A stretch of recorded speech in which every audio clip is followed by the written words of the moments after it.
Very small changes in adjustment make a big difference in shift timing and feel. Common sources include the fluid pan seal, rear cover, final drive cover on transaxles, extension housings, speedometer drive gear assembly, and electrical switches. Retorquing pan bolts might fix rim leaks unless RTV silicone is used. A leak at the speedometer cable is fixed by replacing the O-ring and seal, inspecting the drive gear.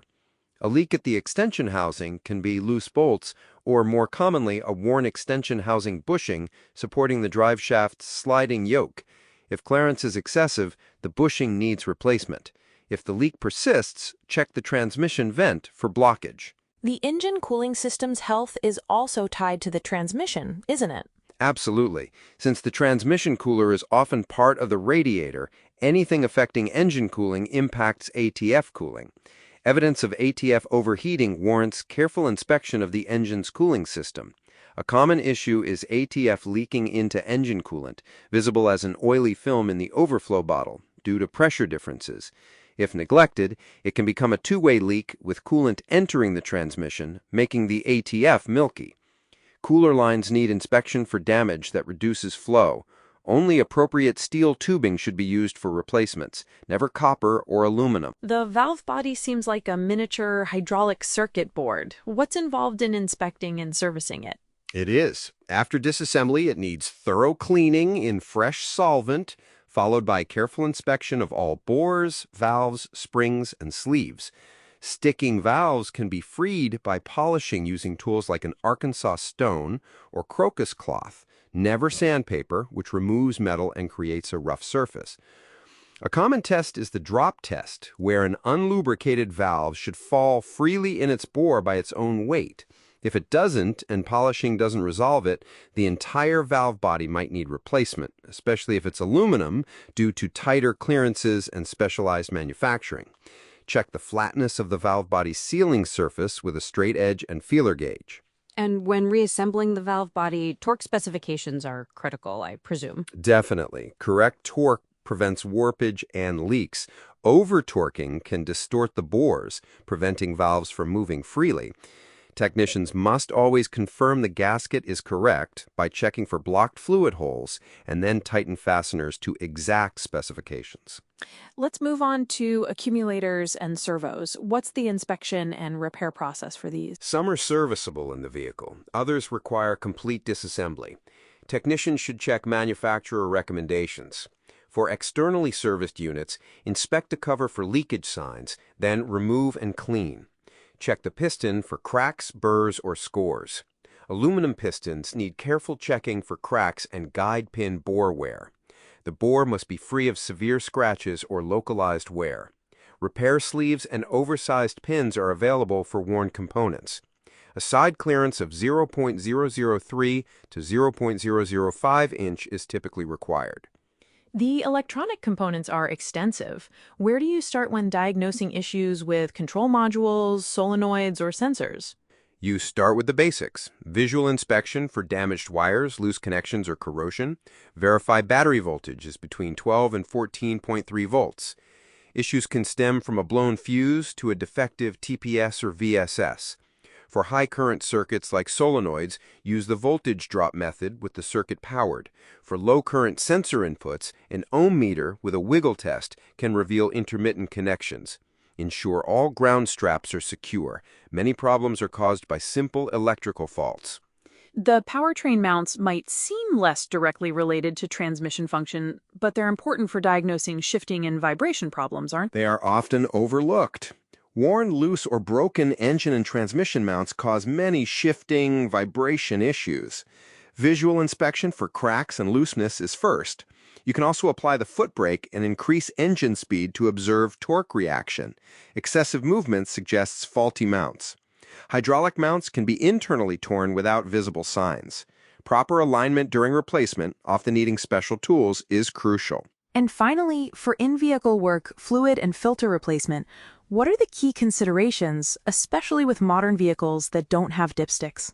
The process starts by removing the fluid pan, checking for debris like excessive metal or clutch material, indicating wear. After cleaning mating surfaces, install a new filter and pan with correct torque.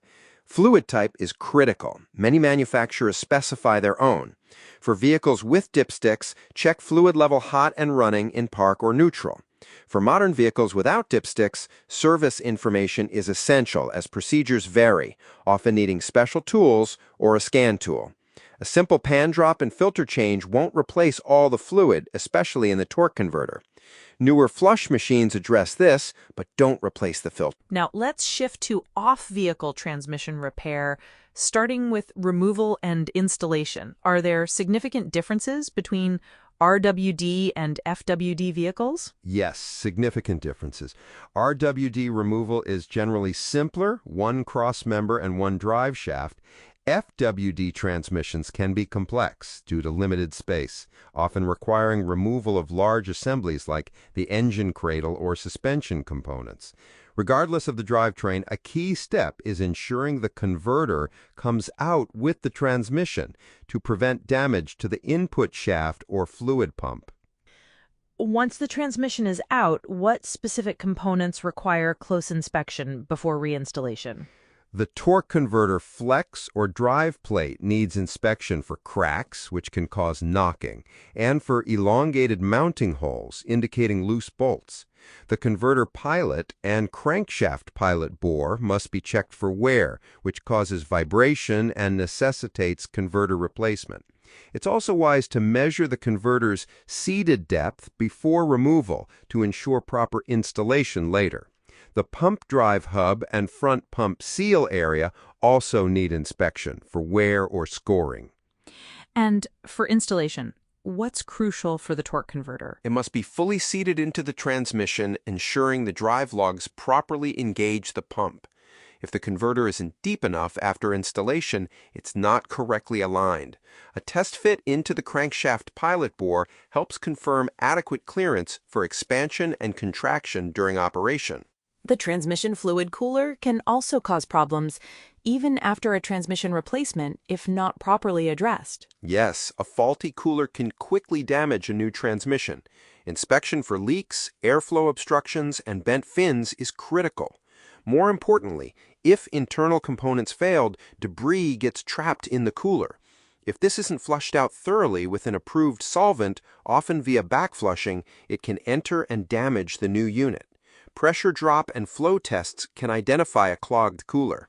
Routing and installing brackets, wiring, and fuel lines seems like a detail, but it's important for reliability. It's vital. Due to tight spaces, components can be damaged or improperly reinstalled. All heat shields and brackets must be replaced. Harnesses and fuel lines must be kept away from exhaust pipes and moving parts to prevent damage and comebacks. The rule of thumb is to install everything as it was from the factory. With electronically controlled transmissions, what happens when a new unit is installed or the battery is disconnected regarding module coding and programming? New units have different characteristics, so the control module's learned values must be erased and relearned for proper shift patterns and feel, usually done with a scan tool. If the battery is disconnected, these values are lost, reverting to factory defaults, which may not provide optimal shifting for a worn transmission. The vehicle may eventually relearn through drive cycles, but a specific manufacturer drive cycle is often recommended. Moving to the actual disassembly and assembly of the transmission, cleanliness is paramount here, I imagine? Absolutely. Before disassembly, the exterior must be meticulously cleaned to prevent dirt from entering. During internal cleaning, avoid solvents that can decompose friction composites. Use compressed air to dry components, never rags, as lint can destroy a rebuilt transmission. Before removing the torque converter, measuring its setback in the bell housing is good practice for later reassembly. Once removed, inspect the converter for damage, especially the hub for grooves from hardened seals and the pump drive hub for wear. And for the actual internal components, like the fluid pump? Inspect the pump bore for scoring and ensure the front pump bushing has correct clearance to prevent gears from running off center. Check the stator support for looseness and inspect splines and bushings for wear. Pump cavitation is a concern, often caused by excessive pump pocket or gear face clearance, which allows air to be drawn in, leading to momentary